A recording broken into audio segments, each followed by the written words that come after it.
পিডব্লিউর বাংলার তরফ থেকে আমাদের সৌরিককে একটা সংবর্ধনা জানাতে চাইছি। আর এই হচ্ছে আমাদের সৌরিক যে 2024-এর মাধ্যমিকে একটা বিশাল স্কোর নিয়ে এসেছে আপাতত পিডব্লিউর বাংলার তরফের। এই হচ্ছে প্রথম যে 681 মার্কস নিয়ে এসছে, the highest score in PW Bangla.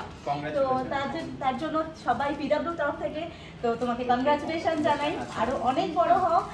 আর আজকে ওর সাথে একটু আড্ডা হয়ে যাক, ওর সাকসেস স্টোরিটা একটু আমাদের জানা দরকার, যাতে তোমাদের যারা নিউ জেনারেশন আছো তাদের মোটিভেশন করার জন্য। তো আজকে আমি আমাদের মাঝে পেয়ে গেছি আমাদের কৃতি ছাত্র সৌরিক, যে কিনা আমাদের পিডব্লিউ বাংলার তরফ থেকে সবচেয়ে হাইয়েস্ট স্কোর করেছে 681। ঠিক আছে, তো সৌরিক কংগ্রাচুলেশন বাবু। তো তুই একটু শেয়ার কর যে তুই কত নাম্বার পেয়েছিস, প্রত্যেকটা ইন্ডিভিজুয়াল সাবজেক্টে কেমন নাম্বার এসছে একটু। আমি 681 পেয়েছি, বাংলায় 100, ইংলিশে বাংলায় 100, এটা একটা বিশাল বড় ব্যাপার। ইংলিশে 92, অঙ্কে 98, ফিজিক্যাল সায়েন্সে 98, লাইফ সায়েন্সে 100, বাহ। আর হিস্ট্রিতে 93, আর জিওগ্রাফিতে 100। বাহ বাহ, মানে তিনটেতে 100 পেয়েছিস। সেঞ্চুরি মেরেছে। আচ্ছা, তোর কি এই যে বাংলা যে সাবজেক্টে ইংলিশ মানে 100তে 100 পেয়েছিস, সেটা কি তোর এক্সাম দেওয়ার পর মনে হয়েছিল? কারণ বাংলা আমরা জানি লিটারেচার সাবজেক্ট, মনে হয়নি, কারণ হাফ হাফ করে কাটেই। হ্যাঁ সেটাই। বাট আমি নিজেও শক হয়ে গেছি যখন আমি দেখতে পেয়েছি যে 100তে 100, মানে এটা একটা হিউজ মানে একটা ব্যাপার। যাই হোক, এত ভালো স্কোর করেছিস, কিরকম মানে ফিল হচ্ছে, বাড়ি থেকে কি বলছে? ভালোই লাগছে, বাড়ি থেকে সবাই খুশি, সবাই খুশি। এরপরে ফার্দার কি প্ল্যান নেক্সট? ডাক্তার হতে মেডিকেল। তাহলে আমাদের ভবিষ্যৎ ডাক্তার সম্ভাবনা দেখেছো কত বেশি। আর এরপরে তো কিরকম তোর একটুখানি স্টাডি স্টাইলটা বল, মানে ছোটবেলা থেকে কিরকম জার্নি একটুখানি আমাদের সাথে শেয়ার করিস। ভালোই পড়তাম, ভালো স্টুডেন্টই ছিলাম। এবার 10-এর প্রথম দিক থেকে অতটা গুরুত্ব দিইনি, ফার্স্ট টার্মটা একটু খারাপ হয়, তারপর থেকে মানে প্রি টেস্টটা, ফার্স্ট টার্ম মানে ইউনিট টেস্ট, তারপর থেকে ভালো করে পড়া শুরু করেছি, প্রতিদিন পড়তাম, মানে প্রত্যেকদিন প্রত্যেকটা সাবজেক্ট পড়ার চেষ্টা করতাম। রুটিন মাফিক পড়তি না, রুটিন ছিল না, কিন্তু আমি প্রত্যেকদিন প্রত্যেকটা সাবজেক্ট পড়ার চেষ্টা করতাম। আচ্ছা, মানে কোনো টাইমিং ছিল কি এতক্ষণ পড়বো? যেটা একটু উইক ছিলাম, মানে হিস্ট্রিটা মেইনলি উইক ছিলাম, বেশি পড়ার চেষ্টা, মানে যেটাতে বেশি উইক সেটাতে বেশি তোমাকে স্ট্রাগল করতে হবে, এটাই তো স্বাভাবিক। আর একটা জিনিস সেটা হচ্ছে তোর ধর আমাদের তো ব্যাচ স্টার্ট হয়েছিল ডিটেল ব্যাচ, সেই ডিটেল ব্যাচের কথা কি শুনেছিলি?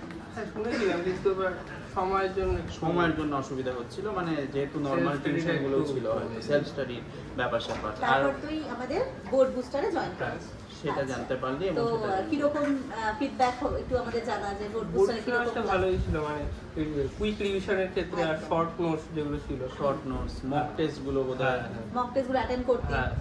তুই একটু জুনিয়রদের বল যে কিভাবে মানে এই যে এটা একটা তো বড় পরীক্ষা, কারণ তার আগে তারা ওই স্কুলের মধ্যে সীমাবদ্ধ থাকে, তো সেই লেভেলের এক্সামটা ক্র্যাক করতে গেলে মানে কিভাবে চলতে হয়? আমাকে তো একটা ফ্লোতে এগোতে হবে, সেই ফ্লোটা তুই কিভাবে নিস? বছরের প্রথম থেকে ভালো করে একটু পড়তে হবে, আর বইটা মেইনলি পড়তে হবে, বইটা খুঁটিয়ে পড়তে হবে। আর সেটা কি একটা বই না দুটো বই, মানে অনেকে রেফারেন্স?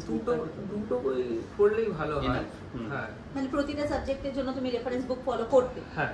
আচ্ছা, আর এছাড়া প্র্যাকটিস টেস্টের কোশ্চেন সেগুলো ফলো করতে? হ্যাঁ, test paper ABT, FT, WBTA, তিনটে টেস্ট পেপার করেছি। তিনটে টেস্ট পেপার করেছিলাম। ম্যারাথন গুলো দেখেছিলি যেগুলো আমাদের চ্যানেলে এসেছে? হ্যাঁ, কিছু সবগুলো দেখি, কিছু।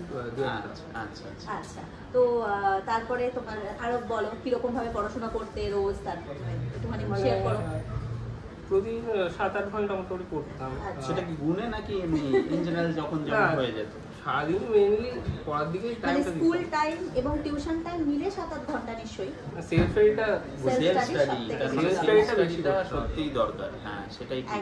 আর তুই একটু বল যে বাবা মা কি করেন, আর তোর হবিজ, মানে পড়াশোনা ছাড়া আর কি ভালো লাগে? মা হাউসওয়াইফ আর বাবা জামা কাপড়ের ব্যবসা। বাহ বাহ বাহ। আর কি হবিজ? আমি ক্রিকেট খেলতে ভালোবাসি। বাহ, তাই তো আমার পাবলিক সব আমার সাথে, মানে এটাই ভালো লাগছে শুনে যে ক্রিকেট খেলা। আইপিএল দেখছিস? যাই হোক, তো এরপর ফার্দার তো ডাক্তার হওয়ার ইচ্ছা, তো এরপরে তুই কোনো পিডব্লিউর ব্যাচে রয়েছিস?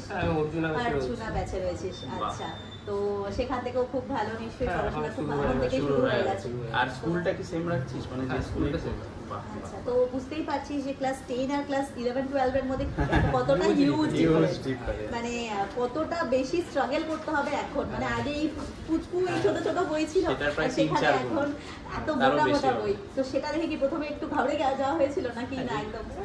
একটু প্রথমে না, আমার মনে হয় ওরা হয়তো ওই দাদা একদম। দিদিদেরও দেখে যে হ্যাঁ এইরকম বইয়ের থিকনেস হয়ে যায় পরবর্তীতে, সেইটা মেন্টালিটি সেটা একটা চলে আসে, বাট হ্যাঁ পড়তে নিলে বুঝতে পারে আশা করি। তো একদম বুঝতেই পারছিস এর পরের জার্নিটা আরো অনেক বেশি কঠিন। কঠিন, তো ওটা সেই তো- কনসিস্টেন্সিটাই রেখে দিস, যে কনসিস্টেন্সিতে এই রেজাল্টটা হলো, আশা করবো এইচএসটাও সেইভাবে এগো, ঠিক আছে? আর আরেকটা কথা জিজ্ঞাসা করতে চাই যে টেস্টের পর তোর প্রিপারেশনটা কিরকম ছিল, মানে টেস্টের অবধি তো তোর সিলেবাস শেষই হয়ে গেছিল নিশ্চয়ই, তো তারপর তুই কিভাবে প্রিপেয়ার করছিস? টেস্টের পর একটা বোরিংনেস চলে আসে, মানে হ্যাঁ, একই একই পড়তে জিনিস পড়তে আবার পড়তে রিভিশন। পড়তে। কিন্তু তাও মানে পড়তে হবে, রিভিশনটা হয়। কিরকম ভাবে শুরু করতে, মানে বই পড়তে হবে। পুরো একদম টেক্সট বুক হ্যাঁ, টাইপ? textbook আর না, এই যে তোরা অনেকে বলে না যে শর্ট নোটস, হ্যাঁ, তো শর্ট নোটসের ব্যাপার সম্পর্কে একটু বল। আর শর্ট নোটস নিজে থেকে বানানো ভালো, হুম। এবার ওইগুলো পরীক্ষার আগে দিয়ে কাজ শর্ট বা হবে। সেলফ নোটস যেগুলো, সেটা কি বানিয়েছিলি শুরু থেকে? হ্যাঁ, না শুরু থেকে মানে শর্ট নোটস বানিয়ে, পুরো নোটস না, মানে লাস্ট টাইম রিভিশনের জন্য যেটুকু দরকার। ফর্মুলাগুলো। হ্যাঁ।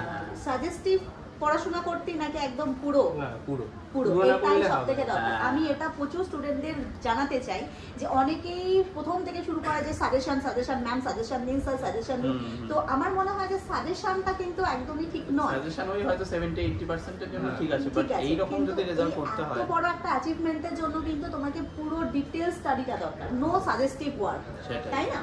তো একদম তুই ডিটেইলস পড়াশোনা করেছিস, হ্যাঁ। তাই জন্যই তুই আজকে এত বড় একটা জায়গায় একদম পৌঁছেছিস। ঠিক। আর হয়তো কিছু মানে ইয়ে হলেই একটা র্যাঙ্ক চলে আসে, মানে হয়তো আর 3 সামান্য নম্বর। 3 হ্যাঁ, তো নম্বরের এটা জন্য কি এমনি ফিল হয়েছিল যে আর 2-3টে নাম্বার হয়তো হ্যাঁ। হয়েই যেত? স্বাভাবিক, এটা এটা স্বাভাবিক, সকলের একটু মনটা সেটাই। খারাপ হয়, কিন্তু কোনো ব্যাপার না, মাধ্যমিকের রেজাল্টটা তো সব থেকে বড় নয়। হ্যাঁ, তো হ্যাঁ। এরপরে আরো বড় জায়গা আসছে, আরো অনেক বড় প্ল্যাটফর্ম আসছে, তো জীবনের জাস্ট একটা দরজা খুললো।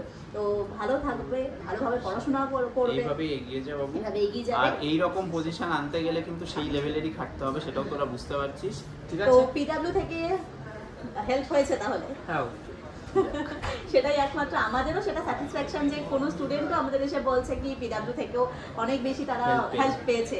তো আমাদের এর থেকে বেশি সুখের আর মানে একটা টিচারের ক্ষেত্রে এর থেকে বেশি আর ভালো ইয়ে হয় না যে স্টুডেন্টরা তখন তাকে বলে। যাক, ঠিক আছে তাহলে? ঠিক আছে তাহলে এইভাবে এগিয়ে যা বাবু। আর কোনো রকম কনফিউশন যদি কোনো সাবজেক্টিভ রিলেটেড থাকে অবশ্যই জিজ্ঞেস করিস, ঠিক আছে? চল। তো দেখতেই পাচ্ছ বাচ্চারা যে পিডব্লিউ থেকে পড়ে কিন্তু 681 লেভেলটা কতটা উঁচুতে। তো তোমরাও শুরু করো, এখনো আর ভাবনা চিন্তার কোনো ব্যাপার নেই। তো তাড়াতাড়ি আমাদের সাথে জয়েন করো, জুড়ে থাকো, আমরা কিন্তু কখনো হাল ছাড়ি না, তো তোমরাও হাল ছেড়ো না। এতক্ষণ তো সৌরিকের অনেক গল্প শুনে ফেলেছি, অনেক সাকসেস স্টোরি শুনে ফেলেছি, তাই এত বড় সাকসেসের জন্য পিডব্লিউ বাংলা তরফ থেকে একটা ছোট্ট গিফট বলবো না, ছোট্ট সাপোর্ট, যেটা ওকে ফার্দার অনেক দূরে নিয়ে যাবে। তো ধরো, যেহেতু নিট অ্যাসপিরেন্ট, তো আমরা চেষ্টা করলাম ওকে নিটের কিছু দিক থেকে হেল্প করার। কংগ্রাচুলেশন। আর ছোট্ট কিছু হ্যাম্পার। অনেক বড় হ।